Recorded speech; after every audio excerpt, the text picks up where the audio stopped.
Hey guys, Daniel here. This is another video, and in this video, I'm joined by the amazingly talented Kelley Jones. For those of you that don't know, Kelley Jones is an artist primarily known for his work on Batman, but he's worked on some other things. He's worked in the Batman and Dracula trilogy. That's right, all of it. He worked on Batman Red Rain, Bloodstorm, Crimson Mist. You know, that comic where Batman was a vampire, and he's worked on some other things such as Batman Unseen, Batman Gotham After Midnight, Batman Kings of Fear, Batman Dark Joker, The Wild. And not only that, he's also known for his work on Dead Man, where he completely redesigned the character. And he's worked on some other comics such as Sandman. He worked on Alien for Dark Horse. And he did Swamp Thing, and he worked on Micronauts for Marvel. And he's also a cover artist. He did the iconic cover of Bane breaking Batman's back. And so, you know, not to say that we're in the presence of a legend, but, you know, we are a legend in this Egypt right here. So, and he's also done a cover for Bane Conquest. But Kelley, thank you so much for coming on. How are you doing today? Thank you very much, Daniel. I'm doing very well today. That sounded wonderful. I sound a lot better when you say it than when I say it. So Yeah. I like that. And I wasn't nervous at all. That just came right off the tongue. I wasn't No, preparing for that at all. You know, no, that was good. thanks so much. And I'm not all nervous. But yeah, thank you so much for coming on. I'm really looking forward to most likely annoying you. But my first question for you is, how did you get into comic books? Uh, a lot of getting into comic books was all flukes and lucky chances. And I didn't really draw. I was a big fan of comics and I like to draw a lot, but I didn't do a lot of comic book pages. And I had the good fortune of Marvel Comics in the early 80s did a tryout. And they said, if you have stuff that you think could be published, send it in. And I sent in a few pieces, didn't primarily to just see if I could get a job as an inker. And that's really what I was doing. I've always enjoyed that part of it the best. And forgot about it. About 8 or 9 months later, I get a phone call, and they'd asked if I'd be interested in Wow. inking some stuff for them. And they gave me a few tests, a few tryouts here and there. They liked it. Butch Geis, who was doing very, very well at Marvel, just getting started himself, had liked what he had seen in my samples, and that really started it all as an inker. And so growing up, were you a comic fan? Oh yeah, oh yeah. I enjoyed them from the first moment I got them, and I didn't. There wasn't really places to buy them other than little grocery stores here and there, and there were no comic book stores. So my brother, who's a few years older than me, in one of his classes, at the end of the year, the teacher just handed out, just said, got rid of all these comic books that were in there for if you got your work done early, you could read a comic book. And my brother, just not really into comics, but he brought them home for whatever reason. And that just started it. I'd never seen anything like that. And after that, I made a point to keep my eyes open. And then a few years later, a friend of my father's loaned us out a cabin up in the mountains near Lake Tahoe, and he didn't want his kid to read all this mind rot, and gave me all his comic books, and that was the end of it. At that point, I started riding my bike to the stores and trying to keep up. Bought some subscriptions. So no, I was a big fan of comics then. And like any specific comics? Oh yeah, I loved Thor quite a bit. I loved the Hulk quite a bit. I was there when Claremont and Cockrum kicked up the X-Men, and that knocked me out. Became a huge fan of John Byrne, so I would buy all of anything I could find of his. So it was right around there that I really got into it. I was a big fan of the old horror comics, if you could find them. Probably people don't remember, there was a great book called Midnight Tales by Charlton Comics by Wayne Howard that I, for whatever reason, the little store near me, the little grocery store always had it. So I was lucky, and that was really terrific. So no, I was pretty passionate about it during that period. Yeah. And it was one of those things that it was just, one of the many things you do as a kid. It was just one of those things. And I never thought of it as like, I'm going to get a job in this one day. That never entered my mind. One thing I like to do is draw. So I would draw those things, but a lot of it was uh uh not so much comic book pages, just drawing pictures, Yeah. and that's why I went into being an inker, because I didn't think I would know how to tell stories or anything like that. And I didn't think I would do it for very long. I thought, well, I'll do it on, for fun, and it just turned into a career. Wow. And I know you actually met Marshall Rogers at a convention. Yes. Could you tell us Yes. I was about 16 years old, and a very good friend of mine had brought some of my art, and I didn't know it. And we're standing in line, and boy, he's just being other people who brought art, he's just letting them have it, but in a nice way. But he's just saying, this isn't. So I had said to my friend, as we're waiting to get comics signed, I'm really glad I didn't do this, because this is just, wow, this he's telling the truth, though. I mean, you got to appreciate that. He wasn't being mean. He was just saying, that's probably what made it worse, because he was saying it so professionally, so businesslike. You couldn't be angry at it. If it was happening to you, you had to take it to heart. There was no escape for it. So when my friend, who had not said he had brought it, said, I think saying he thought I was pretty good, he showed it to Marshall, I just about died.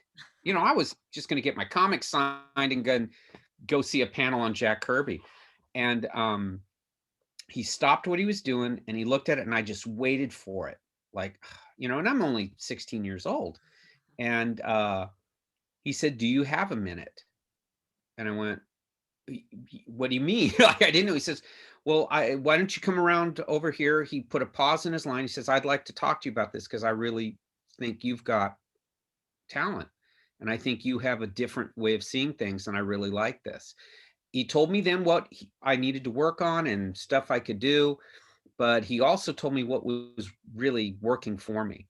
And so it went from never thinking that could happen to maybe I could do something with this. So a year or two later, when Marvel had said they were doing tryouts, I just sent some stuff in, and so much time had happened in between, I'd forgotten about it. But the last thing he told me was, he says, stick with this, because I think one day you'd do a really interesting, a really great Batman. Wow. And I don't tell that story, but for the fact my friend was there, and it was really strange, because the drive home, it was in the Bay Area, so it was about a 2-hour drive home. I don't remember the drive, because that was just all of a sudden I was just home, and at that point I took it a lot more seriously. I gave it more time. I didn't know how you did comics. I didn't know how you approach these people. So it was just lucky things. I was lucky my friend brought it there. The fact that I don't really think they do tryouts anymore. I think the companies have changed quite a bit on how you approach them. They have to see something, they'll approach you. But in the old days, that's how they did it. Yeah. So, and it just would be fluke upon fluke. The first editor at Marvel who saw my stuff wasn't that thrilled, but he was quitting his job, being replaced by another editor. He just happened to leave the artwork on his desk in a big pile of stuff he wasn't crazy about. The editor who called me had went through it and threw out everything but my stuff, got my contact, and that's how I got. If that hadn't happened on that day, or if that guy would have cleaned his desk, I wouldn't have got anywhere. It's just he happened to see it. And how did you go from like working for Micronauts for Marvel did you go on to Batman after that? Or how did I went, what happened was I worked at Marvel for about 5 or 6 years. And what I had really wanted to do was more of like horror comic books and stuff like that. There wasn't really anything like that. Yeah. And so they kept, and I was then replaced Butch as the penciler on Micronauts, and I had not drawn comics, not like this. I could draw pictures, but comics are different. And they just threw me into the frying pan, and I learned on the job, you know. Yeah. But my real passion had been the scarier stuff and the darker stuff. They're just, other than Swamp Thing at DC, there wasn't any. It was all superhero. So I had kind of figured, you know, and I was at the time I was at Marvel, I was starting, though it was going very well, I was getting tired of it, because after a while you do want to do, you want that part of you to come out. And by, again, another strange quirk, I get a call from Sam Keith, who was a friend of mine from high school, and he had went to DC and said, I need some help on a job. Would you want to do it? And I said, not that I really wanted to, because he didn't really want to do this, what he was going to do. And I said, well, you're a friend. If you need help, I can help you. And that's when I did a few things there. And then another editor got a hold of me, and I don't know if it was a connection. To this day, I don't know. I think it was just a fluke. And they had said, would you like to do, we have this little 8-page stories of Dead Man. And they didn't know I liked horror. I didn't ask for it. It just came out of the blue. Wow. And I said, okay. And they said, the deadline's really rough. It's really scary. And so I got it, and the story was fabulous by Mike Barron. Yeah. But I didn't know how to draw it, because Neil Adams was the major guy, and you can't imitate Neil Adams. You can, but then everyone just wants Neil Adams. So the first day I was drawing it. By the end of the day, I was really tired. The next morning I got up and looked at it, and it was awful. And I said, I got to start all over again. And I was very frozen, meaning I just couldn't do it. And it's like one of those strange things, just out of the blue. It said, just draw him dead. You know, it's like just these things pop in your head. He's dead. Do it like that. Don't draw him as a superhero. Draw him as a guy who's dead, a dead ghost. And it drew itself. At that point, it just drew itself. And I began to, that what was important was that did open the door for me, and it did get a lot of notice. And it wasn't particularly good art I was doing, but it was the ideas.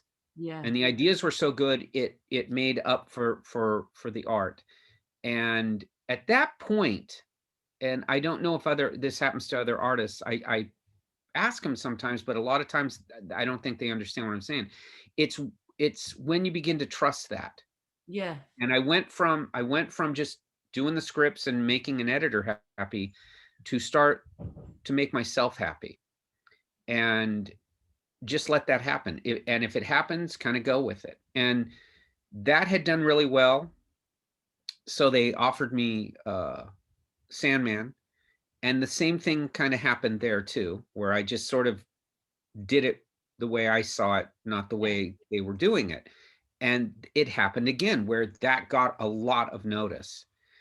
And at that point, the real powers at DC were doing, obviously, Superman and Batman.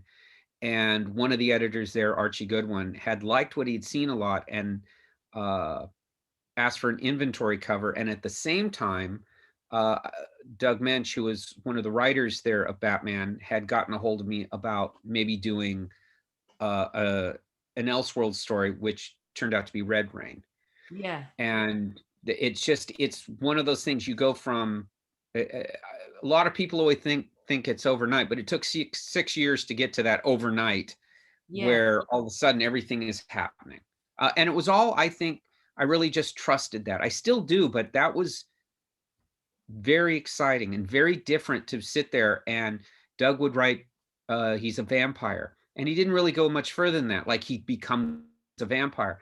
and all the rest of it just took over, the wings and the fangs and he's skeletal as it gets worse and worse. All of that stuff just sort of happened. The big weird cape came from that.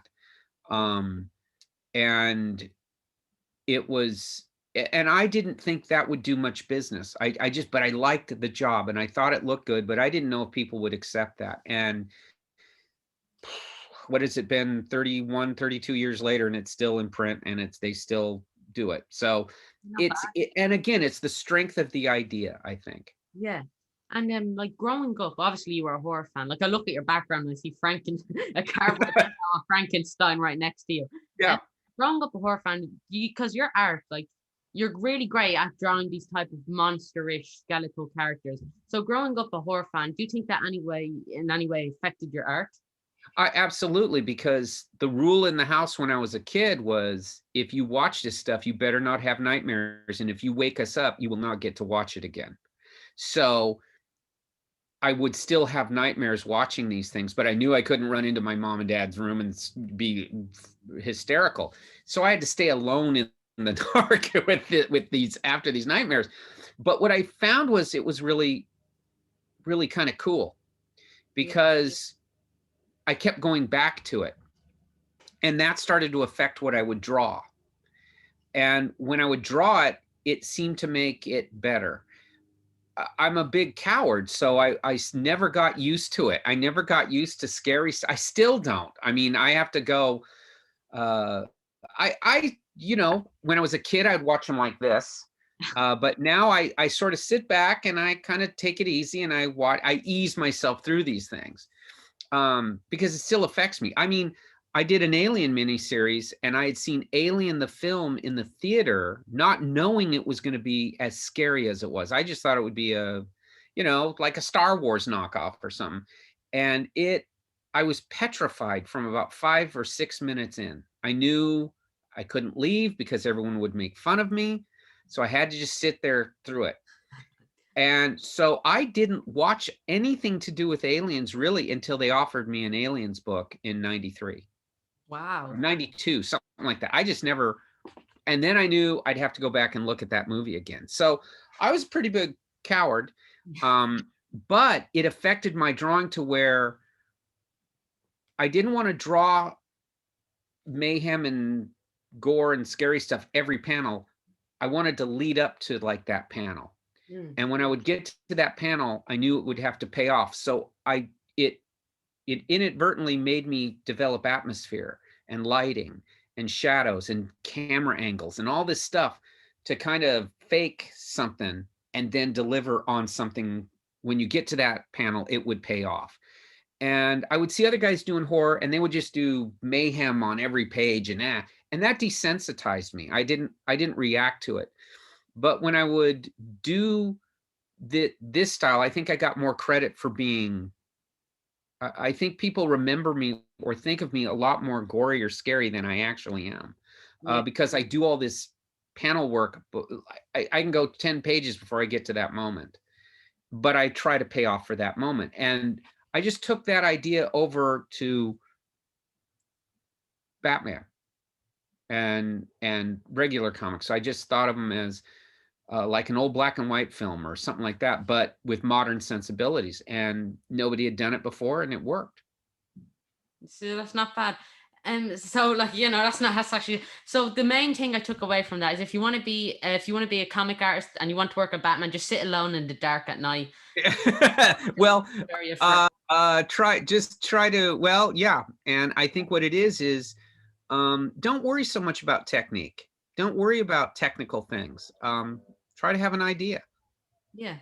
Try to have something that that will connect with a reader in a way that comic book art is different. It's not illustration, and it's not something that it's at its very core very eccentric, and it's very lonely. Like you said, sitting alone, you read them by yourself, right? Yeah. I draw them by myself. So it's a lonely thing. It's an isolated thing. Yeah. So those ideas will connect better because you're alone, I'm alone, it's not like a theater where you all sit together. You go to a concert, you all sit together. It's different. And so it speaks quietly. So that idea will be louder. Those images will be stronger. And not everyone reading it wants to do it. They like to enjoy it, right? So they're not going to really care about technique. They may say they do, but they don't. What they care about is that force of impact, that it's emotional when you react, right? Well, I try to keep it emotional while I'm drawing. Yeah. And remember, that will work. That will connect. And not a lot of people do horror when I came up. So when I brought that sensibility to Batman or any of the mainstream stuff, it worked. Yeah. It would work really well because nobody was doing it. They were all trying to figure out, I don't care how many laces are in Batman's boot, but I do care, what is he like when he's in a room with you alone for 10 minutes and you didn't know it? Yeah. Wow. That works. Exactly. And then, like, another thing I want to ask you, like, so obviously Red Rain, it's a fun idea, like Batman versus Dracula. So, but like when you hear that, you kind of think, what, Batman versus Dracula? And also here, have this Funko Pop, and this is actually Funko Pop of Yes. your. But I don't actually know many examples where comic art gets turned into a bobblehead. Like they're all based off film. So I think what it is that you're not doing bad, yeah. yeah, well, no, I think what it is that again, those ideas connected with people outside of comics, Yeah. who make films. Christopher Nolan was a big fan of this dark, noir-y Batman. I didn't know that until they said, can you sit down and just draw us like 30 or 40 style type sheets? And it was when he was doing those films, and he was using, I mean, I remember at that time, they don't credit you. They don't do anything. You work for the company. The other part of the company that makes films request stuff. They come to whoever they were. So I was about halfway through it, and I didn't know. I had no idea who he was, what they were doing, or anything, because they didn't want anyone to know. And then I had a friend who happened to work down there tell me, hey, all of this art down here on this, we're prepping a Batman film, which I had not even heard from the company. Wow. And that's when, I had drawn all these scarecrows and drawn all these Batman leaping and scary Batman shots, just what they were requesting. And so it was very strange when I sat there and I went, well, they're probably asking and certainly looking at a lot of stuff. So when I saw it, I would, there's all these images that I remember doing, enough to where they made this really cool jacket out of all these images and sold it through Warner Brothers to promote the film. So it was really, to this day, if I watch particularly the first two films, there's tons of stuff that I remember that. I remember, doing it a certain way. So, but those people are outside of editors and writers and all that stuff, but they're reading it too. And you can never forget. And you don't know if something you did 20 years from now will matter. You don't know if somebody grew up with it or somebody saw it. So all these weird ideas that I had, I was really the only one doing them. And I always took from that can be scary, because then that means, we don't like you. We're going to go with 10 other guys that look the same or read the same. But for whatever reason, it hung in there. For whatever reason, they kept using it. I've been very fortunate. It's influenced a lot of people, if not to draw like me, to at least do their own thing. Yeah. And that part is as gratifying as if you see something on the screen, or if you see a little figure they make, or because none of that was in my mind. None of that is in your mind. It's just, does this look good today? Is this interesting? If I'm not bored doing it, then I have a good chance that somebody's not bored reading it. That kind of stuff, because I think of myself so much more of a fan than professional. I've never had formal training. I've never went, I got bored in those art classes. They weren't fun. Yeah. They were all about technique. Well, I can learn that on my own. And I was more of a film guy. Yeah. So I took film appreciation courses where they would show a movie and discuss it, and that's how I learned to tell stories, and that's what I learned to come up with something different, um, and go about it in that way. And it's a lot more fun for me to do it. So I always hoped it would be a lot more fun for someone to read it. Yeah. So if only we got if we did get a fourth Christopher Nolan film, it would have obviously just been Batman versus Dracula. If he would have done it, it would have been, yeah. I don't know. You know, you never know how a company, now it probably would have a better chance of them wanting to do something like that, because they've kind of mined all the stuff with Batman. Something strange with Batman, who knows, you know? Yeah, exactly. But I would have never thought much they would look at something like that. But it is, you know, it's one of those things where continually over years you do stuff, and generally you do it, it's out, people will forget, they move on to the next thing. Many years later, you're lucky if anyone remembers you. I've been very fortunate, and I think due to the bizarre nature, or how it's seen as bizarre, I've always, I mean, I understand I'm not mainstream, but I worked in the mainstream. Yeah. And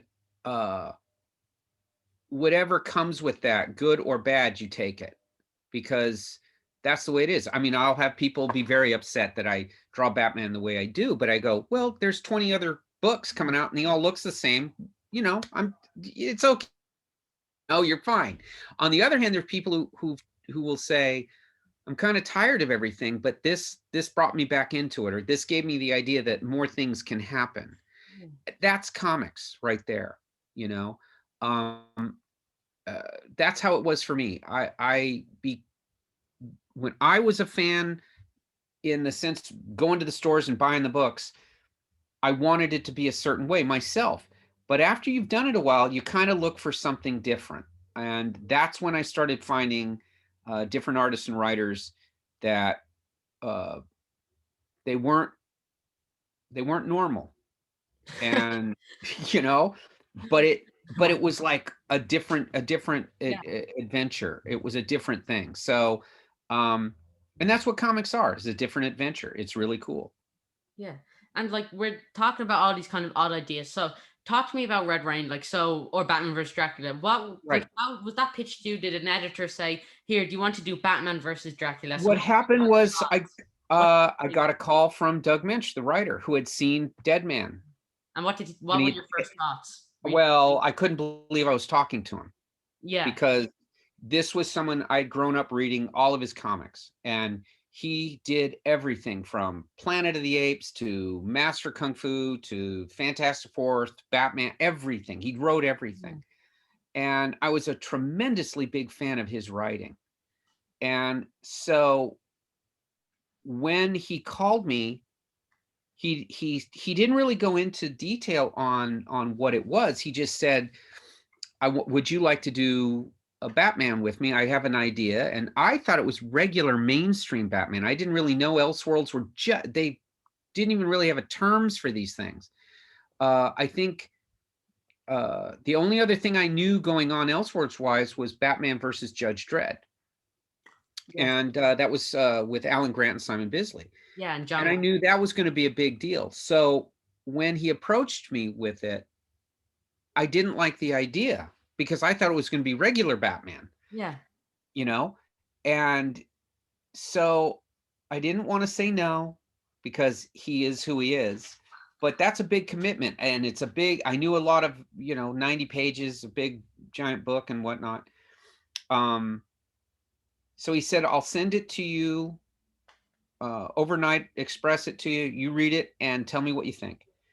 And so I had spent that evening really depressed, thinking, how do I get out of this? Because the idea just does not, I mean, I wasn't thinking, like, I had nothing, he didn't tell me anything. Yeah. But after I got a proposal, which was a big one, it was like 30 or 40 pages. I read maybe 3 or 4 pages, 10, it was not that much.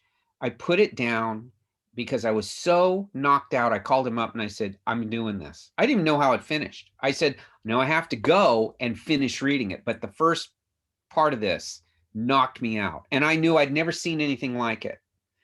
I didn't think it would sell very well either. Even when I was doing it, I thought, well, I'd seen some preliminaries of Simon's Batman Judge Dredd. And I said, if you're going to do a fancy book, that's how you do it. Because I'm fanatical lover of Simon Bisley's work. And it just seemed so great. And so I did it. And all I you trudge on through it through most of the year.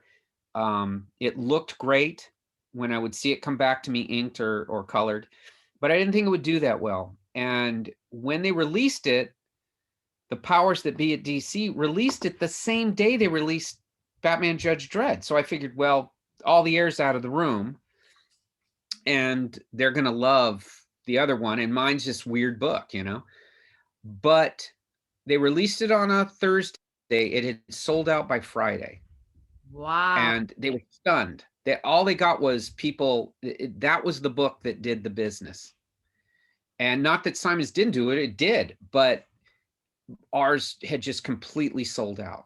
Yeah. And I had to go do signings and they had no books to sign. Wow. So, that's not bad, is it, to get your book sold out in one day? That's no. By you, Doug Mensch, John Beatty, Todd. No, that was with Malcolm Jones, who was the first inker, and then John took over after that. No, look, we were all stunned. Doug says he wasn't stunned. I'll probably believe Doug, but I couldn't believe it. And I had a lot of friends who ran comic book stores. There was a big chain of stores out here at that time. And they were calling me saying, you cannot believe we put out what we got. It would sell within an hour. And then we're trying to find more and there are none. They had already been removed, the warehouses were emptied. They were asking me for any of my comp copies. And I said, I hadn't even gotten those yet. The comps haven't come yet. It was that crazy. And I was lucky because they had just released a Sandman, my Sandman stuff in a hardcover. For the first time, they'd actually done that. And the same thing happened with that too. So DC thought I couldn't do anything wrong then, but I couldn't see it for the life of me. I was as shocked as anyone. Yeah. I'm still shocked. I'm shocked it's still around, I'm shocked they still make little statues out of it and do little, I am stunned. But it has connected. And I think of all the things I've done, that's the one that surprised me the most. Yeah, and it's a pretty dark comic. So you must be able to draw people getting bitten on the neck from muscle memory. You just close. It's just I'm terrified of the idea of someone biting me, so it's pretty easy to draw that stuff. Yeah. I never would have pegged you for a pacifist, Oh, completely. I'm one of those guys who it's always shocked me, and I think that's maybe the reason it works. Is if it shocks me, I can do that on paper. I don't revel in it. I always kind of, when those scenes come up in books I always have to kind of get ready for it because that stuff gets to me too. Yeah. But most of the people I know who do really great horror are the same way. It's like if I designed roller coasters, but I never got on one, I hate roller coasters. I'll never get on them, but I can design them. It's that kind of thing. So I always avoided that kind of stuff. I love it, but I love it the way you do with something that's taboo, and I'm always careful. I mean, even to this day, I'm always careful if it's a certain movies, certain filmmakers. I'm always like, okay, I got to watch out when I go in there. I got to prepare for it or read up on it before. So I'm not a big, like I said, pretty cowardly when it comes to it. Yeah. And then I watched a few of the interviews while researching because, as I'm sure you can see, so professional, just stuff. But while watching, I know you have a really interesting take on Batman. So do you view Batman as a character who should be feared, a character who should be scary? Because there's obviously the Adam West version and there's all these different types of versions, but what do you view Batman as? Like a symbol of fear or hope, or Well, I've always, there's so many different takes on him that work. Mm, And there's so many different artists or writers who really did a great job with it. For example, I always loved Danny O'Neill and yeah, Neil Adams. I always loved Steve Englehart and Marshall Rogers. Um, Danny and Neil did it like how it really would be. What if he really was here? Marshall and Steve Englehart, they did it in a way of like a film noir, like a opera almost. But they all had this great take on it. And mine, when it came to me, I didn't just want to do my time and check it off that I drew Batman. I wanted it to mean something. yeah, And for me, I would hear other guys say how if they were Batman, what they would do or how you'd go about it. And they were trying to deconstruct it that way. And who knows? I mean, to me, you're nuts if you do that. And that's where the coward thing comes in, because I would go, well, I know how to be afraid of him. I know what he would do to me. I know that if this guy with his reputation decided I was worth his attention, I'm not going to do whatever it is that brought that attention. I mean, as a regular guy, I yeah, would quit it. And I don't know anything about him. That was probably like the Dead Man revelation. I realized that we readers know what it's all about, but the people in the books that he's interacting with don't know any of this. yeah, Okay. So that's the world he exists in, not ours, in the books. So I thought, okay, if he's crazy, a villain will keep doing it over and over. That's why they go to Arkham. It's because Batman, whatever he does, doesn't work on him. He has to physically stop them. And he has the capability and the ability. He's not encumbered by law, by rules or anything. He can do what he has to do. But for us regular criminals who are just oh, yeah, I mean, robbing a bank or stealing a car or something, one visit from him would be enough. And we don't know he's a good guy. We think for whatever reason, we've crossed into his turf, into his area, into what is his place of doing what he does. And if we see him fighting with the Penguin or the Joker or whoever, they're fighting over turf like gangs do. Like, yes, okay. So that's what they're doing. And he must be really the worst of all these guys, because he never goes to Arkham. He's never caught. There's no interviews with him like Superman or the Flash of what a great guy you are, or he does heroic things in front. He's at night. He's so bad, they do a big signal to warn you he's out doing stuff. Get in your houses. Don't be, and that's how I thought of him. So I always drew him that way. I always thought of him in terms of how I would not want to have to see him. And if I did, how would I react? So that's how I put him into the world. I also thought Arkham was the reason all these people are the way they are. And maybe not in a spooky sense, but it's just a place, I think like Stephen King's The Shining, it's a bad place. Or Shirley Jackson's The Haunting, where it was born bad. And I always think Gotham is a place that was like that, and it creates this atmosphere to, like a culture, grow it. yeah, And I that, yeah, go ahead. oh, sorry. I always thought, like, if I could meet any of the Batmans, your Batman is the one I'd least like to meet, because, like, you can see him here with his long ears. Like, when I was younger, if I was like 6 years old watching the cartoons and then I read your Red Rain, I would have like freaked out. So, Well, oddly enough, I hear that. And that, if there's a thing that makes me feel good, when I was a kid, when I first read Bernie Wrightson and Len Wein's Swamp Thing, it scared the hell out of me. And I was a kid, and I'd never seen anything like this. I was used to the Avengers. I was used to Captain America. I was used to guys, Spider-Man, doing nice things, doing good things, Superman, whatever. And then I got Swamp Thing. It's in a comic, and it scared the hell out of me. The imagery scared me enough to where I didn't like it the first time I saw it. The very first time I saw it, I did not like it. but it stuck with me, and I had to go back, and I liked scary stuff, but I didn't like this. And I had to go back a few hours later because it stayed with me. It just bothered me so much. And I loved it. From that moment on, I loved it. It scared me, but I loved it. And those books had a bizarre creepiness to them that it opened the door to me to read. Marvel had a lot of great stuff, Werewolf by Night and Frankenstein and Ghost Rider and all these things. So it opened the door to me to a whole different kind of comic book too. The fact that I did anything that had that effect, which I do hear to this day, people saying, I didn't care for that when I first saw it, or it freaked me out, or it scared me, or something like that. I was not aware I was doing that. Yeah. I was that, which is pretty naive of me because it happened to me. You know, it happened to me. So when it would come to me, I'd always be kind of surprised at that. I go, oh, really? It's, you know. Then after a while, I started thinking, yeah, they're right, because your eyes rest. I'm not working on it. I go do something else.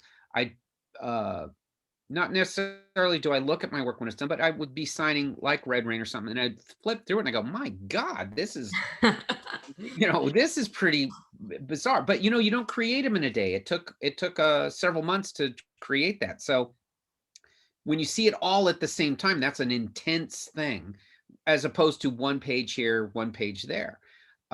So I get it. I mean, I didn't have the experience other people did where they picked it up and would read it. Yes. You know, mine was spent over months trying to make it work, working on sequences that did work, working on sequences that didn't, and trying to make it all seamless. It wasn't to me where I went to the store, plunked down the money, came home, got a sandwich, started reading it, go, oh my God, what is this? But I have to remember, I had that with Swamp Thing #2 by Ween and Wrightson. That was my same reaction to me there. I was lucky enough to tell both those gentlemen that story, that had happened to me. I had read their work, and it was a life changer for me as far as how I read comics, how I received comics, and even wanting to how to draw. Yeah. So this was your revenge on the world. Your revenge. Yes. Yes. I couldn't afford therapy, so I worked it out on paper.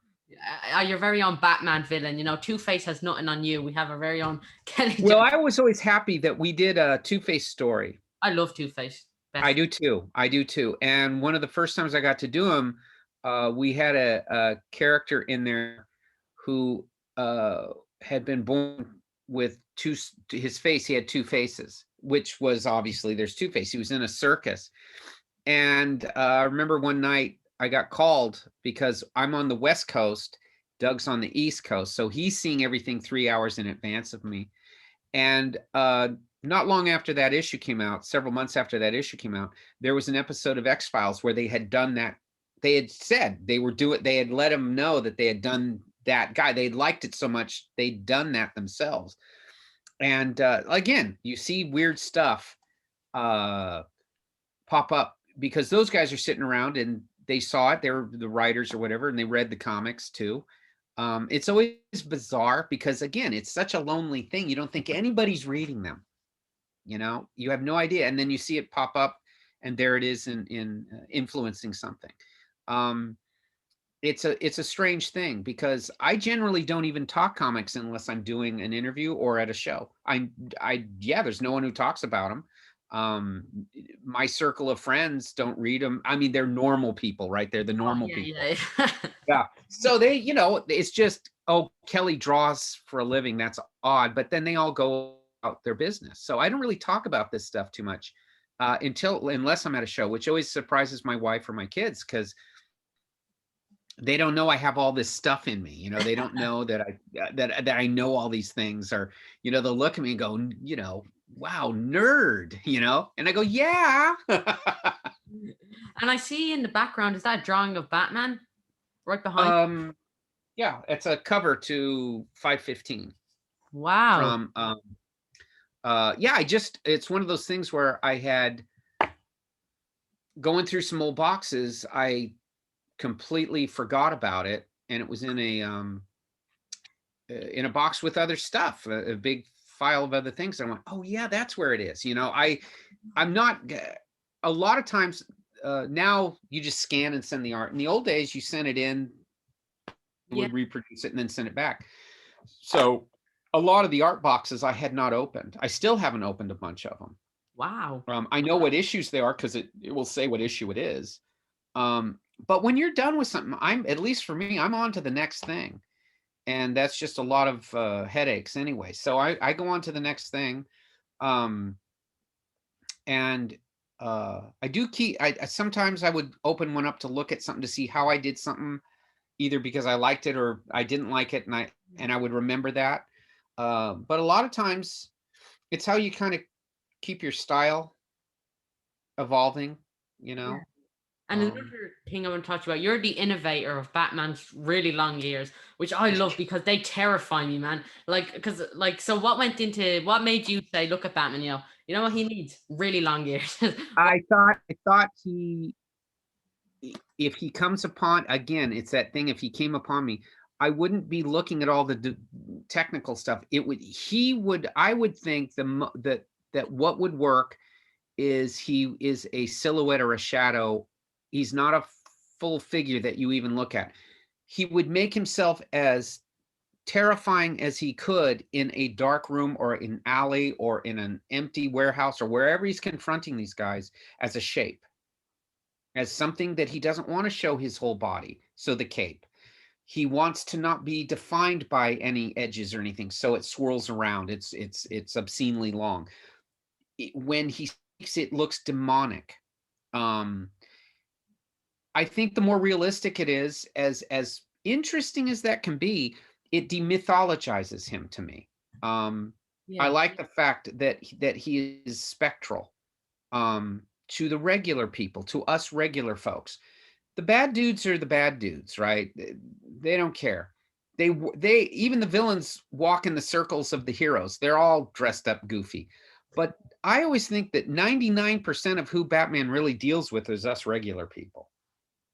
And, striking fear in the hearts of criminals, he meant, probably not a jaywalker, but everybody up from jaywalking, is going to be met with that, because he doesn't want you to go down the path to become the person who killed his parents. Yeah. He's not the guy who's trying to get over his parents' death. He's surrounded by victims of crime, some of them worse than his. At least he came from a very privileged background to where he was taken care of, and his life didn't change the way someone who's blue collar, if their family was killed, and then it's different. So he knows. I never bought into that. He can't get over it. He did get over it, and and he vowed that he didn't want other people to go through that. That was all. And the best way to stop it isn't to wait till they do it. It's to not let them ever become that. So if you catch a guy robbing or stealing or doing something like that, that's the time you come and do what maybe their parents or their teachers or their friends couldn't stop them. He can. Yeah, and like I was recently talking to Declan Shalvey, who drew Batman for Batman All Star, and he said the hardest thing for him about drawing Batman is not drawing Batman, because he thought the character of Batman is much scarier, kind of the less you see him, more of a silhouette. So was that the same for you? Because you drew a lot of Batman, like in the monthly issues and the comics. So did you ever think, oh, I'm drawing too much Batman here, I need to shade this in, or anything like that? No, I think what you do is, I never had a problem with drawing him a lot. My thing was, don't repeat your imagery, and every time you draw him like it's the only time he's in the book. So even if he's on in a page 7 times, you draw each one like that's the only panel, and that way he becomes. And also with the thrust or the point of who he is. Yeah. He never stops being this guy. Even if he's talking to Gordon, he is not in a position to where, hey, how's it going, Jim? It's like he's still in character. It's like an actor. They get it in their head who they're going to be, and they be that person. Well, that's what he's doing, because a lot of it is threat. The threat of what I might do, the threat of what will happen to you if you piss me off. That's who he is. So I had no problem with drawing him. He could be in every panel. It doesn't bother me. I think think what it is, though, is you don't get into every little detail of him. He's in the shadows. He doesn't come out in the light and say, hey, here I am. Here's how everything works. Take a good look so you can see my weaknesses, you know? He stays cloaked. He stays in the corner, and he makes his point very clear that way. Yeah. Man, that's so. I love your take on Batman. I think it's just great. And like, I also want to talk to you about villains because that's like the greatest part of Batman. But I was wondering, you've gotten to draw a lot of villains, like in Batman Dracula, Batman versus Dracula. You got to draw Joker in that, and I think Yeah. that's one of like the only stories where I guess you could say Joker wins in a sense. Yeah, he does, because, and that's the great thing. I think it is the story where the Joker wins. Yeah, because he And kind of manipulates. and his thing was to be the catalyst to make Batman go totally over the top. Yeah. And I thought it was a brilliant idea by Doug Mensch. Man, and I just love that story so much. But do you have a favorite villain you've gotten to draw? Because like I have Batman Gotham After Midnight, and in this story you've gotten to draw Killer Croc, a Scarecrow. Yeah. You got to draw a Man Bat and Clayface fighting Batman in a robot. So yes, well, the giant Batman robot is. I have to give credit to Steve Niles, and that is one of my all-time favorite things that I've gotten to do. Was he just said, if Clayface or something big comes along, you got to be, Steve always would say he's got everything he needs to be ready for anything. And he had liked the fact that I'd once told him that I felt I was one of the last guys who still did Batman devices out of his utility belt. Yeah. And I would do Man-Bat catchers, right? Like, of course he's going to have one. He would have all kinds of these bizarre devices all the time. And I thought a lot of the people were probably thinking, a lot of the other creators tell me how it's kind of goofy to do that anymore. I go, well, that's what I love. I mean, that's comics, right?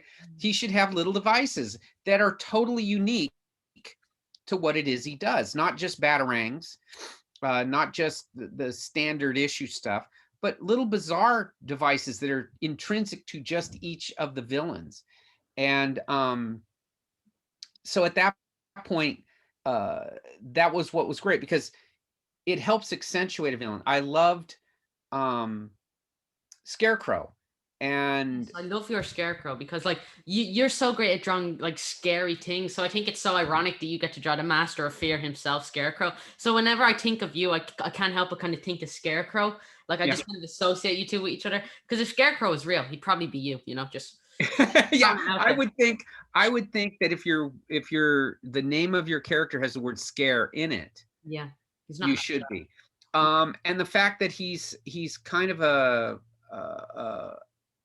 nerdy fellow, I always like that he's, it makes this fear gas. It's why I always thought of Batman, with Batman, he would have, okay, I'm going to go in there. He has this little thing he can breathe through his nose. Yeah, the eyes and the... So yeah, the goggles. So, that whole thing. It's just, it's hard to pick, because I loved Mr. Freeze, and I had to fight to get Mr. Freeze back into the Batman Rogues Gallery, because there was kind of they didn't like him anymore. They thought he was goofy, and they thought of him like the 60s TV series. But I loved him. I thought, boy, I don't like being cold, and if someone frees you, that's a pretty awful death, Yeah. I mean, he's the most emotional Batman villain. I think he's kind of the one that, is he a villain, or is he just, so like, I mean, yeah. And was there a villain that you really liked, but you just never got to draw? Because that's probably a bit hard, because you got to draw like a... Oh, no. I mean, I always wanted to do Hugo Strange, and never got a chance to do Hugo Strange. I thought he was a terrific character, because he was a mad scientist. And I always thought of all the things he had in his laboratory and all the things he could do. And so we just never got that chance to do something with Hugo Strange. So that was one I'd missed. You could have done a great, there are so many villains, like even just smaller ones that like you maybe not have gotten a chance, but I can already think of a few who I'm not sure you worked on, who I would have loved to see you work on. So like, I don't know, did you ever work on like a character, like I think you did do Mad Hatter, just a drawing of him, but like, or Victor Saz or something? Yeah, I did the closest I got to Mad Hatter was they'd done a Red Rain story, yes, a short story, and I got to draw him telling the story. Yes, I always liked the thing that Doug and I would always, probably the reason we didn't is we came up with a few just normal people criminals, because he had once said, you know, every once in a while we got to show that he deals like sane postman story. Those kind, that there are these oddball people around. And that happened to be one of my favorite stories, even though, you know, that's a one and done kind of character. He's a crazy postman, and not much you can do with that after you've caught him. But he was a normal person. Yeah. And so Doug's idea was quite good. Well, we'll just show a couple of these regular people. You know, Batman would occasionally stop and tell kids he saw doing something bad, or someone stop it, you know, and I loved that he would do that. He was always on the prowl. So in that regard, that's probably why we missed a few, because of that. I wasn't really crazy about doing Robin, because they had separated him so much from needing Batman anymore. It wasn't really necessary. And Batman's a loner, you know, ultimately he's a loner. And I think he works best that way, to where the one person that he's got to, the two people actually has to answer to, is Gordon and Alfred. And that's about it. I mean, that's who he answers to. He doesn't really have to do. I never saw him sitting around in the Justice League and up in the space state. He's in the cave, or he's at, you know, on the streets, in the alleys, in the sewers, or whatever. Yeah. And that's what makes him work. He's kind of unique in that sense, that I always felt Batman could be in. He could have been in Marvel. He could have been anywhere. He's that unique that he's not tied to a universe. I never think of, and they might be great, but he works best for me alone. Yeah, and you, of course, in Kings of Fear, you got to draw Batman talking to a little girl, I believe. Yes. Yeah, so it's kind of like those human moments that I think. Yeah, it is, and I think you remind people. Yeah. You know, I think one of the best scenes in it is at the end, where one of the nurses at Arkham says how his involvement changed her life, because her husband now, when he was younger, was one of the thugs for the Riddler or something. And his intervention made him stop what he was doing, turn himself in, and turn his life around. And I go, that you got to tell those stories. You got to at least mention them. That Gordon works with him for that reason, that he's a guy who gets things done, even though it breaks all the laws and goes against everything Gordon believes in. He can see the value of it. So at least it gives the pretense of the laws being upheld the way it should be upheld. Yeah. Because these are some pretty bad dudes, and he's at wit's end. He, you know, the thing that's great about Gordon is he's the one guy, you know, who can't be bought off. Yeah. And like, I think like your art just works so well for each character, like, because each character looks very different. Like in Red Rain, Killer, well, it's not really much spoiled, but Killer Croc does appear, and he's kind of like massive next to Two-Face, and like it feels so like comic booky, and it has the same kind of corny-ish designs, but it doesn't feel like that. And like it just, like, because I love that, because in films like now it's just like Two-Face, you know, he kind of has that black and white half split down. They just give him kind of like a suit and all that, and that's fine, because you kind of have to do that, because, you know, everything has to be edgy now. But I just because like I don't know, I think I'm just a sucker for like the old type of weird bright colors design. Well, what it is it's what you're talking about. And I think you're right, is the difference between comics and everything else. You can do that in comics. Why be more like a movie or a TV show? They're doing it already. So you want to get into what makes the comic book, to me, such a unique experience. And you can exaggerate, and you can go into these places, and you can do these things that on the surface. See, I wouldn't give up the sound effects. I wouldn't give up thought bubbles. Those things. It's what we get to do. Yes, the characters can be over the top, eccentric. That's what we do. That's what makes it. It's what brings people to comics in the first place. And if we start getting to the point to where we lose that, why come to us? I'd rather go see a movie if it's going to be realistic. Yeah. I don't even need the comics then. Why bother? And if I go back to the older comics, what I find is they're closer to a truth. They're closer to a um, reality of what these things are. It's funny. It seems that sometimes the more exaggerated you get, the closer to the reality it becomes, because real life is not normal. I mean, as much as you want, as people want, it's I don't want to read a comic book that's a photograph of the real world. I want a photograph of the photograph of that, you know, and that's what I do. I go, I'll take my own picture of it, of something real, and do it what I think. That's what I want of other artists, you know, that's what I wanted of other artists. I didn't even know how to say that when I was young, but that's the ones I started going towards. Was, wow, that just hit me so strong. I don't care about the nuts and bolts of something. I just want to know, how did I feel after I read it?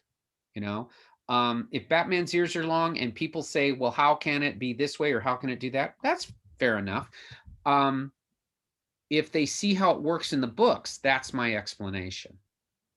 Yeah. You know, that's why I always go, well, if you read it, you'll see why. Because people just are reduced to jelly when he's around.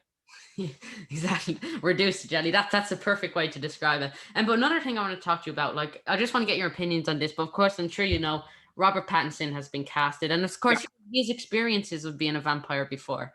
So Right. we'll probably get, you know, that's just me doing a little cheeky joke, you know. Just Yeah. and but I was wondering, do you have any thoughts on that? I think he's going to do a good job, but I just love to hear, you know, what you think. I think first of all, he's a terrific actor. And when I saw him in Tenant, I thought that Yeah, was a terrific performance. That was a really terrific, because you forget it's him. And he really showed his ability to be someone different.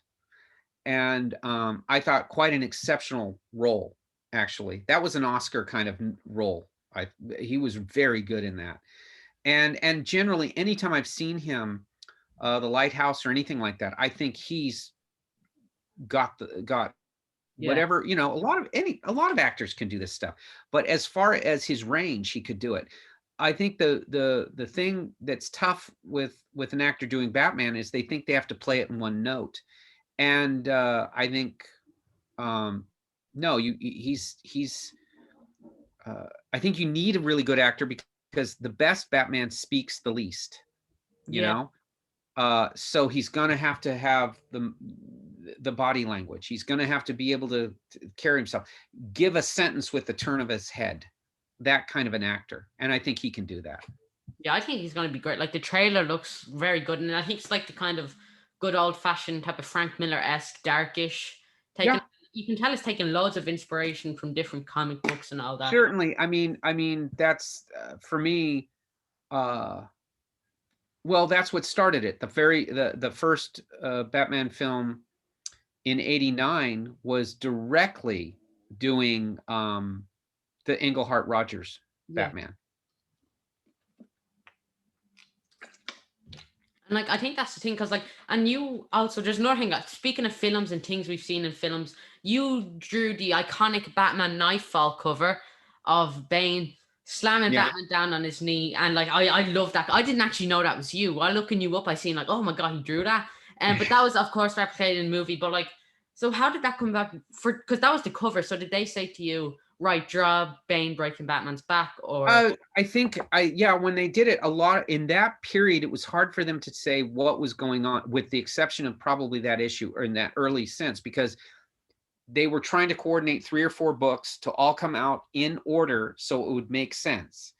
So to get the stories written correctly was a real undertaking, and then to get them done on time and not miss their ship dates, because that would have ruined the whole thing. They used to just call me up and say, because I was working on my own stuff, I wasn't working on the interiors. So they would just say, this is happening, or we think that, or this character here.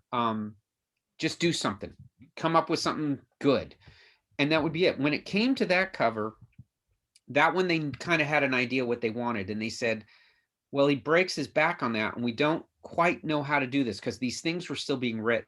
yeah, So at that point, I discussed it with the editor by the name of Scott Peterson, and we were discussing it for maybe a day or so. He would call me and we would talk about it. And then the next day we'd think about it. And at that point, he had said, we had both come to the conclusion, and I can't remember who said what, but like you're breaking a stick over your knee, right? That would make the best impact of it's hard to show that, right? A broken, unless you're graphic with an arm or something, it's hard to do. And at that point, that seemed to be the best, because you could get the force of his arms coming down and his knee coming up, and Batman at an odd angle. Not too odd, but odd enough to see that something bad had happened. And was a very easy cover at that point. You know, it at that point kind of drew itself. Drew it, turned it in, didn't think anything of it. And then, yeah. And again, it's years later, I was always surprised that that had stuck out amongst them all. Because there were some other covers that I thought were pretty cool, but that one was a major book that I happened to not screw up a major cover to a major book. I know. You know? And like that cover has just gone on to be like, so like if you look up like Bane, like one of the searches is just that cover. So, you know, Yeah. you're not doing bad there. But like, you know, I could literally talk to you about Batman the whole day, but there's other comics, of course. You've worked on some other comics, you know, how rude of you. But yeah, so talk to me, like another comic you worked on is Sandman, Neil Gaiman. Yeah. Sandman. So what was it like to get to work on that? Because you did a few issues of that. And like a Cat Dream one, I think. Yeah. Well, again, they asked me to do, they were running late, and there was an artist who was, some of the artists were behind, and it was very difficult. They were having some real scheduling problems. So they didn't want me to leave that office. I'd done a Swamp Thing fill in, and they didn't want me to leave the office. So they just said, here's a book, you know, we'll keep you busy.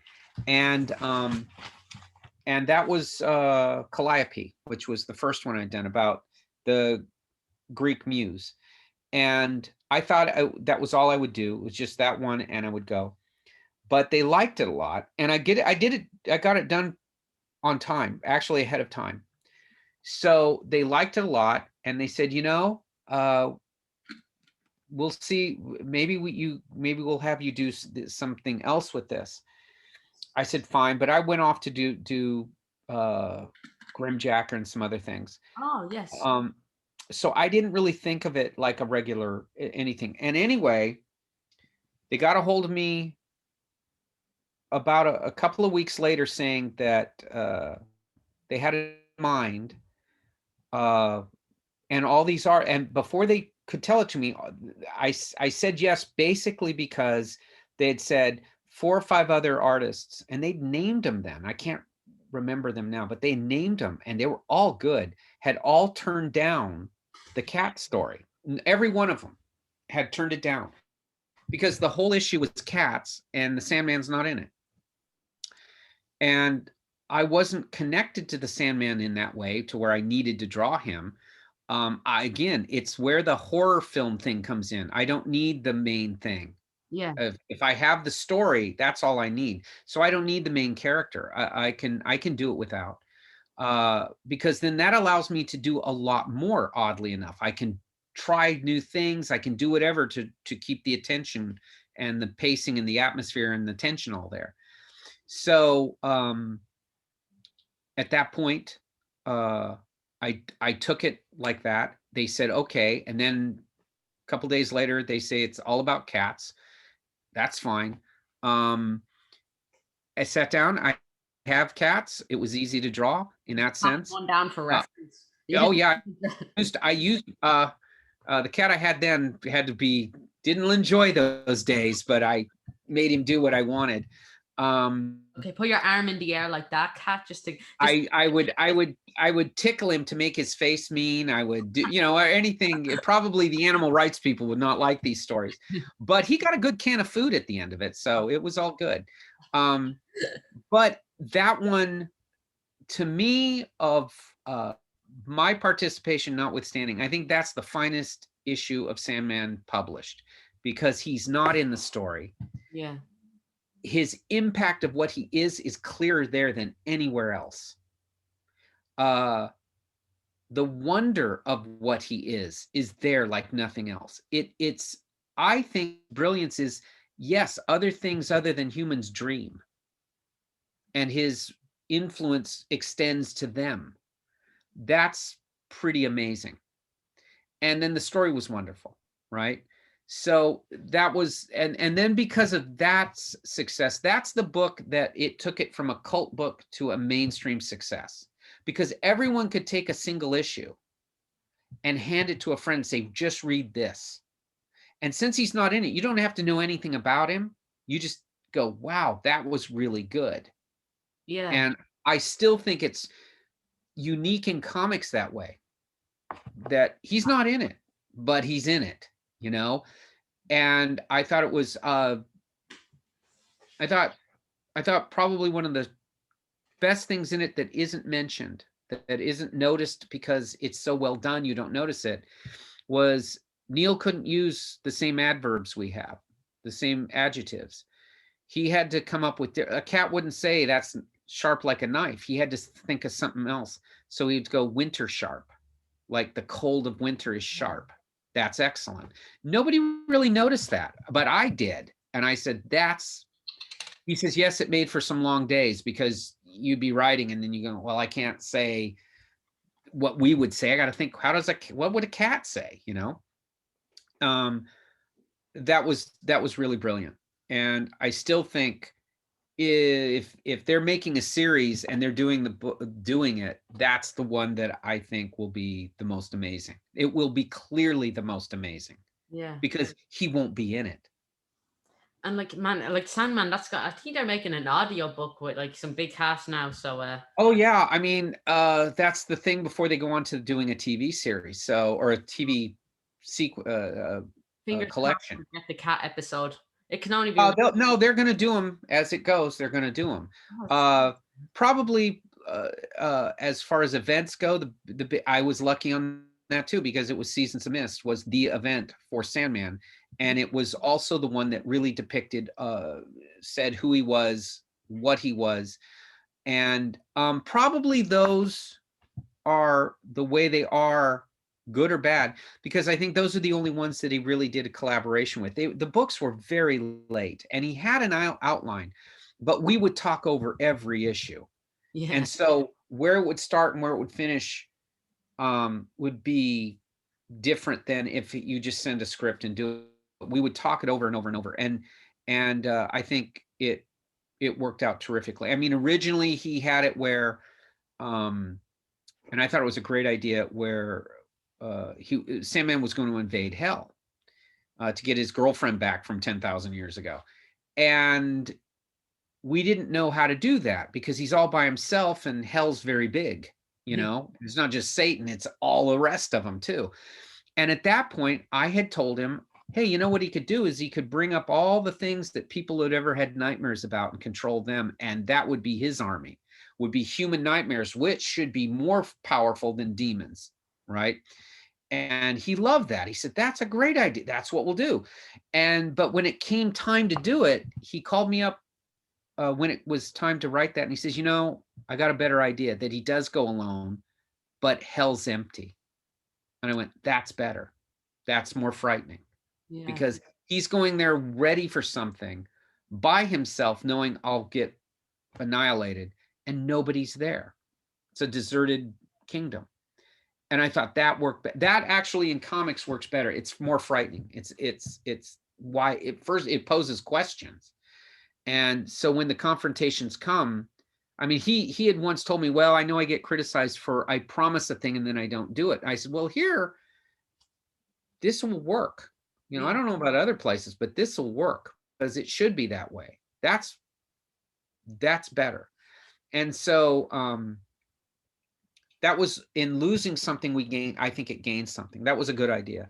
But I think Seasons was another one of those that became this tremendously big thing after these wonderful short stories he had done. You know, Calliope, Midsummer's Night Dream, and the Cat Story were just home run, home run, home run, to where people could look at it. And then when they came to it, he did Seasons of Mist, whether it was by design or just by happenstance, and I think it was a little bit of both.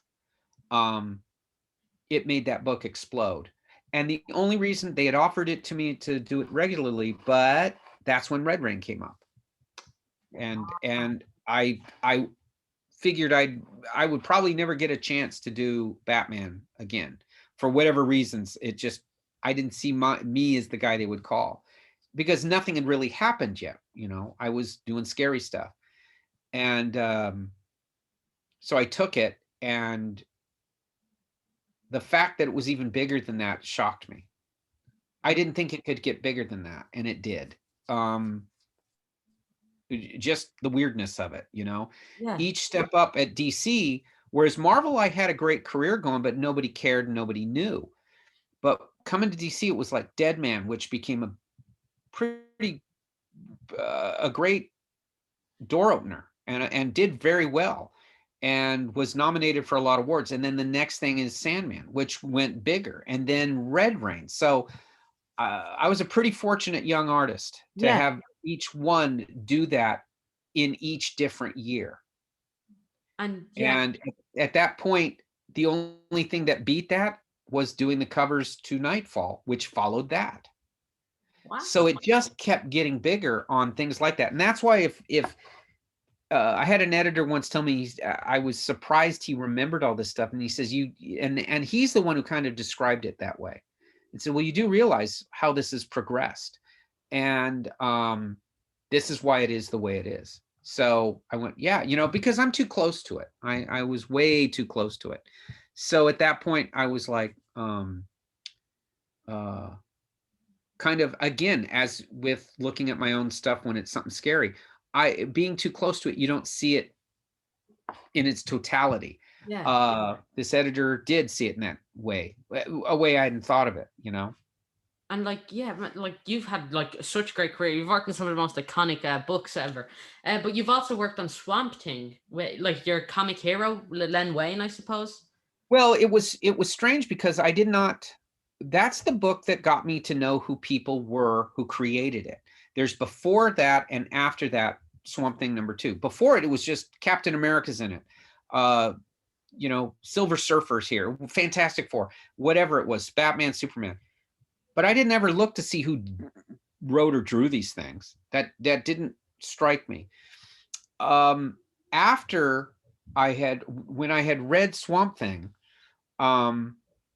it had so upset me because it came in a big collection of comics, all normal mainstream books, and I believe of something else, but that was the one. And so I read all the others first. That was the last one I read because I didn't know who it was, and it looked goofy. It was very bizarre. I had not seen a book like that or read a book like that. And anyone who's familiar with issue 2 knows it had Arcane and the Unmen, and it was just filled with weird imagery. Also, Bernie writes and drew in very dramatic shadows, very well rendered things. Something looked squishy, something looked bleeding. It looked, and it struck me. Well, I didn't like it. I just flat did not like it. It upset me, and I put it down, and I couldn't believe it. But like I said, it was literally, it stayed with me. So about 2 hours later, I went back, not the other books, which I immensely enjoyed, but that's the one I reread again. And in the rereading of it, I fell in love with it. It made me go back and see who wrote it, who drew it. And they had these weird names I hadn't heard, you know. I knew I'm a Jones, you know. Woo. So here's Ween and here's Wrightson, you know, by Ween and Wrightson. And I thought those are the perfect names they're perfect. That's like, you know, Boris Karloff, Frankenstein. It's those kind of names. Lugosi, Dracula. They have the name to do the character. It wasn't like, you know, Joe Smith is Dracula. No, that doesn't work. It's got to be Bela Lugosi. It's that kind of thing. So it stuck with me. And at that moment, I became a fan, a true sense of a fan. We're just not someone who enjoyed comic books, but someone who followed the people. So at that point, I started doing chores, finding ways to make money to go buy Ween and Wrightson and to find anything by these guys. And so years later, when I got to meet them, I both individually, I told them that story, you know, and they loved it, especially Len Wein loved, he says, tell me, every time I talked to him, almost every time he would say, tell me when you first read my stuff? And I tell him that story because he loved the fact, as he always said, and it's true, if somebody doesn't like what you do and then changes their mind without being, just changes their mind, they go back to it and look and, I was wrong, I'll do that.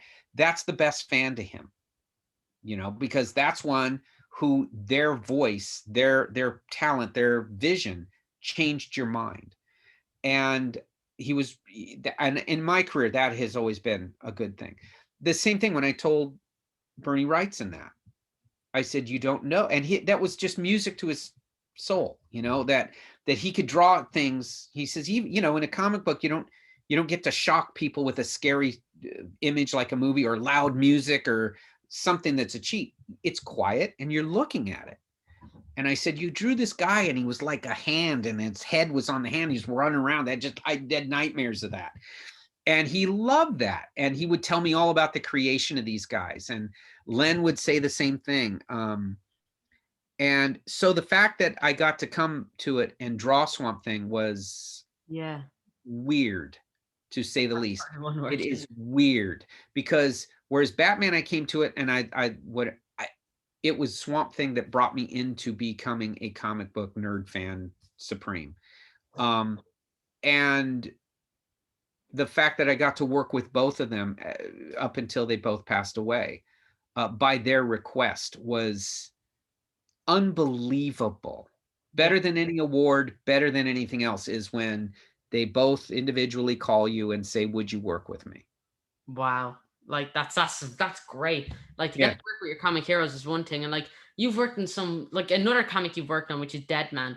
And like you're really known for your work in Deadman, but like was he an unknown character when you worked on him? He was pretty much a B-level character that they would put him in to keep the copyright. That's kind of the rules to keep trademark. You have to publish something with him, and every so often. And so when I got to do it, it's probably why I could take the risk of changing him up so much. One was I couldn't compete with Neil Adams, who's one of the great draftsmen ever in comics. And the other was nobody cared about him. And unless Neil was doing it, they really didn't care about that character. And I happened to be lucky to be asked that. And I was very lucky that a very good writer wrote a very good story. Yeah. And nobody had any expectations. Nobody really knew what I was going to do. I didn't feel I could tell them because I think they would say no, rightfully so. So I just figured, well, if they fire me, they fire me. I'll draw it. This is the only way I can compete. I was very lucky that some years later, Neil Adams at a show, we had to take a little, just by coincidence and fluke, we both had to take this little tram. I was late and he was late, I guess. And it was just him and I in this little tram. Wow. And I didn't say anything because what am I going to say? Other than I said hello and we're going. And he's the one who says, hey, you're that guy. I've been wanting to meet you. And then he told me how great that version of Deadman. He says, you solved that problem of how do you do it, because he knew everybody was aping him. And then he told me, that's a great idea. That is a great idea. I was lucky to have Bernie Wrightson say the same thing. Artists of that level, I guess, once they get to a point, they don't have to learn anything. It is the ideas. Yes. So both of them would say, that's like how obvious that no one had thought of that. And but it was very fortunate. Neil because I thought he was going to talk about Batman or something. And he loved the Batman I had done. He could see that all that way. The fact that these guys take a chance to just stop what they're doing to look, or to read it. The fact that Wrightson had known my career, had read these books, loved how I did Batman, loved how I did Swamp Thing and Deadman and things like that. That's pretty frightening. Because I don't think of it that way. I'm thinking them as like, the books I'd read, the stuff. I didn't think they did that, certainly. Why would they? But it meant a lot. It did mean a lot. Wow, like that's amazing. Like, and like this is a question I really did want to ask you since the start, and I figured now's a better time than any. If you could do a comic with any character, who would it be? With any character. Any character in the whole realm of where it could be a real character as well, go wild with Ronald McDonald if you want, or No. I get what you mean. Chimp, You mean obviously. like in comics, if there was a character that I could do something with. If there was, I would I'll break it into two different ones. If it was at Marvel, if it were at Marvel, I would have to say probably I would want a shot at Thor. Yeah, but why? And I would want Thor fighting all those wonderful Norse things. Okay. I would want Thor back in the times of when the Anglo-Saxons ran England. That Thor, not now, but in those days. What would he have meant to them then? And I always saw him as that arrogant Thor that had to have his power taken from him, right? And then before he becomes Don Blake. So I always see him as like, there was all that Viking stuff going on then, and in the UK and all Viking stuff in that period. And I thought that would have been good to do something with him there, where he would need some warriors that were, he'd come there and there's these Anglo-Saxons fighting these Vikings, and he needs some warriors, and they go off to fight Loki in hell somewhere, and something like that of those days. And I'd always want to do that. If it were, and this will be strange, but if it were to do it for DC, Detective Chimp. Detective Chimp. This will shock you probably. I always, and came very close to doing it, always wanted a shot at Superman. And the thing I wanted to do with Superman was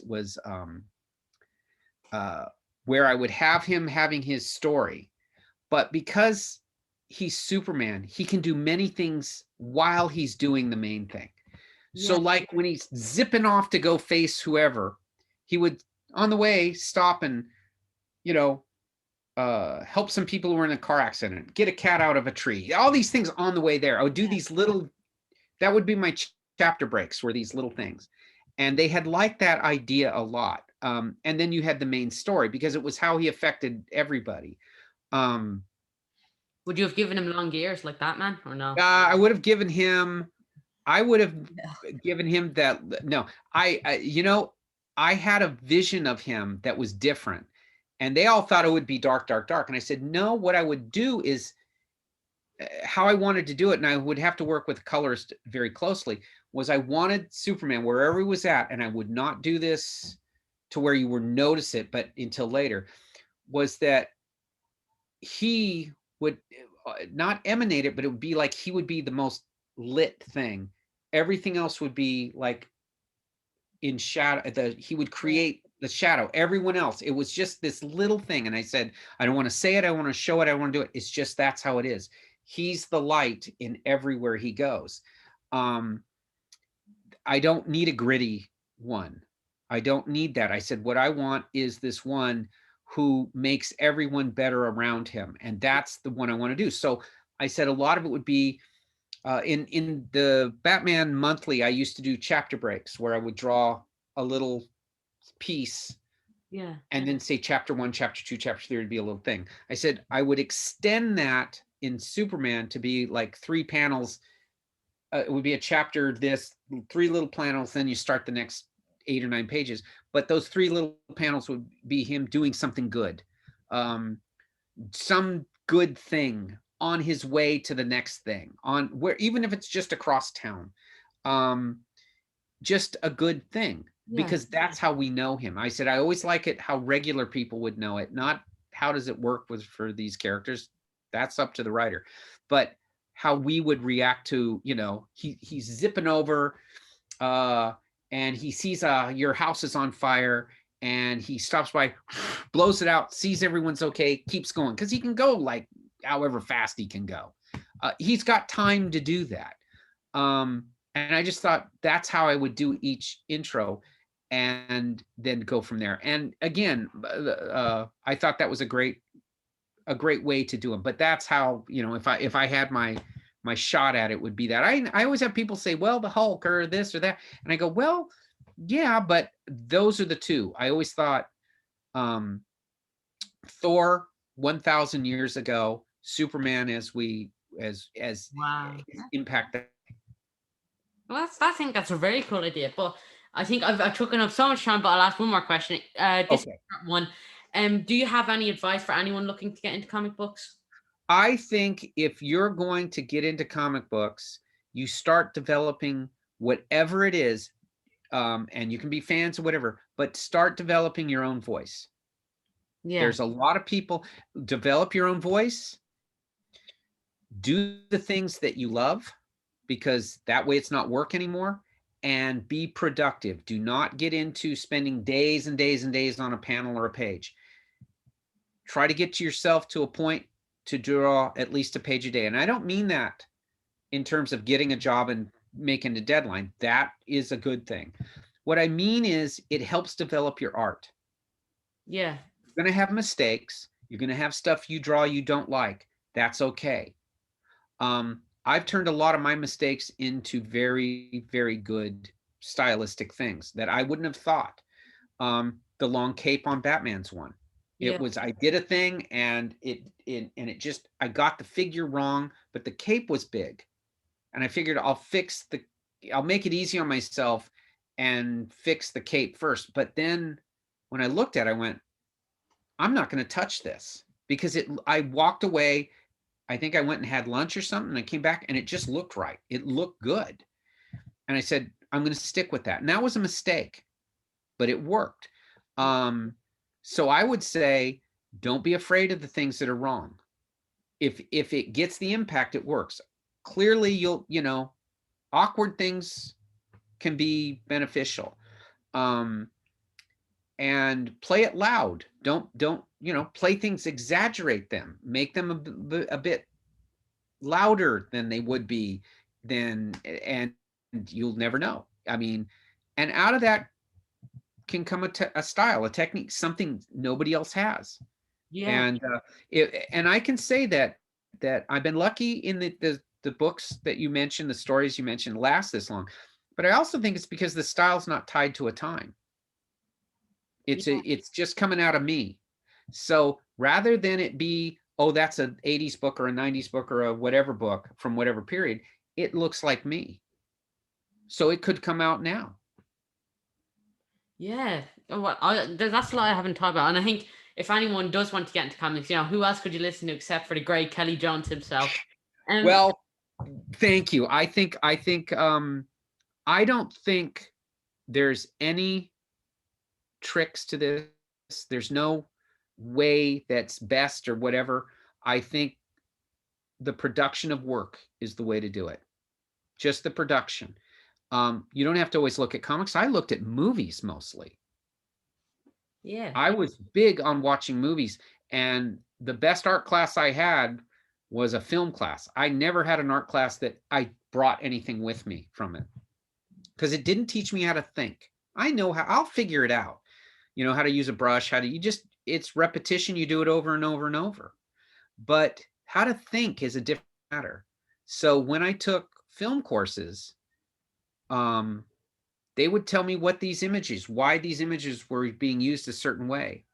The order of those images, the editing of those images, the marriage of image and word, the image and music. It put it all together to where it made sense. Yeah. The comic book, for example, comic books use perspective to give depth, but movies do foreground, midground, background. So I learned to start putting something very close to the camera, the action in the middle, and then a distant background, which worked better for me because comics are so little. Who cares what perspective is? You can eyeball that. But foreground, midground, background also taught lighting. Something, either the thing in the front had to be dark or it had to be light. The thing in the background, how distinct or how indistinct do you want it to be? It helped focus your eye on what you were supposed to look at in reading the comic. Yeah. So to me, and it gave me a unique style, not just on the subject matter, but on how I put it onto paper. And I think if you look at my old stuff, you can really see that. Something up front, something in the middle, something in the back. And that's all from film classes. Yeah, and do you look back on your work and like kind of like say, oh, I could have done that better, or that panel's not so great, or I go back and look at it and I can remember doing it, but the thing I'm trying to do is remember why I did it. And that gets to become harder because I'll look at some stuff and go, like you just said, well, that's wrong. But other times I'll look and go, why am I still not doing that? That's a good trick, or that's a good way of depiction, or a good rendering thing. And I'll forget, you know. I mean, you always want to move forward with what you do, but you don't want to give up all those things as well. So at that point, when I do go back and look, sometimes I'll look at it and it will kind of intimidate me. Like, why am I still not doing that? That I never was, because maybe it was so much work, but the 3 years I did on the monthly Batman was so intense, and trying to keep a deadline of basically 22 pages in a cover every 3.5 weeks, you don't have time to really look and consider. You don't have time to do that. But I look at it now as the best thing I did as an art class, because it forced me to develop, it forced me to get something done. It didn't allow me to stop and consider something and go, this is right or this is wrong. yeah. I just had to know, did it work for that day, that moment, and go on to the next. When I came back and looked at it many years later, and I think it's when they reprinted them all in one book, I was nervous to look at it. Like, am I going to be really embarrassed? Yeah. And I found myself, I don't mean it to be self-congratulatory, but I looked at it and I went, that'll hold up. This will hold up. This does not look tied to a time, tied to a thing. And the moments of impact, or the emotional moments, were still all there. They still all held. Certainly there's things you'd want to tweak here or there, but essentially it is what it is. And overall, it was wonderful. I didn't repeat my imagery. Batman had this wonderful, monstrous look that I had wanted, that now that my eyes had rested and time had passed, I looked at it and went, well, I can see what a shock this would have been for regular fans of the book. You know, I could see that, but it also was one of, and I can put myself in that area now, Doug and I, in this arena of distilled down to who he is, who that character was, the way Neil did, or Marshall, Jerry Springer, Jerry Robinson, all these, Dick Sprang, these great guys who had done it. I could say, well, at least we can be in that boat, because it did that kind of a thing. It was who the character was. It wasn't just you drew well, you wrote a story well. It all came together, what comics have to do. The collaboration all came together. Colorist, letterer, inker, everybody was great on that. I was very lucky to be surrounded by all these wonderful people. Todd Klein, Greg Wright, John Beatty. They all knew what they were doing. I was the youngster in the group who didn't, they all had very good, long pedigree, great careers going. So I was the one just trying to keep up. But because I didn't know something, I was interested in them. Because I didn't know how to do it, I would make it up as I go. And that has survived as interesting. I always have people tell me that when they read those, it gets them into being a fan of the character again. Not me, but the character again. Wow. Because they're not connected to everything. They're 1 and 2 part, 2-issue stories. They're essentially just Batman doing his thing. They're not huge, gigantic storylines. The Mr. Freeze, 1 issue. The one where Swamp Thing's in it with Killer Croc, 2 issues. It's that kind of stuff. They're just short stories going on to the next one. They haven't done that kind of a Batman since that time. It's been that long since they've done that. Yeah. Wow. And like, I don't think we could end it on a better note. Sorry for taking up so much of your time. I mean, Oh, that's more than okay, Daniel. but thank you so much for coming on. Everyone, please make sure to check out Kelley's work. It's been such a pleasure having you on. Is there anything you'd like to promote or anywhere people can check you out? Right now I got stuff coming up, but they tell you don't talk about it. And I'll just, occasionally post stuff that's You want? I can say I'm going to be doing a project with Matt Wagner here coming up.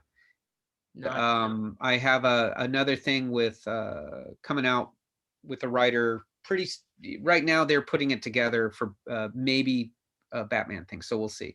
But and those things are going along pretty well. Yeah. And do you have Facebook or Twitter or anything? Yeah, pretty much Facebook. I pick one. I thought Twitter, Instagram, or Facebook. Well, because you'll spend your day just doing that rather than working. So I chose Facebook because that has the best interaction in terms of being able to see the art and stuff like that. It'll probably switch eventually out of that, but for right now, that's the best place to see something. I'm brilliant. Kelley, thank you so much for coming on. It's been such a pleasure. If I told myself that I'd someday be interviewing a Batman artist such as yourself, I would not believe me. But everyone, please make sure to like and subscribe. Go check out Kelley's work. Go check out Red Rain if you want to be terrified, and go share it around. And as always, please make sure to donate to the National Deaf Children's Society. Link for that in the description. But Kelley, is there anything you'd like to say or? Thank you very much, Daniel. This was a blast. It's always good to kind of mine into these things and kind of go and I mean, even for me, that it's good to I don't discuss it this much, so it's good for me. It keeps you invigorated to keep doing what I do. So thank you. It's my absolute pleasure. And guys, thank you so much for watching. And I will see you all in the next video. Stay safe, especially. And I'll see you all in the next video. Bye.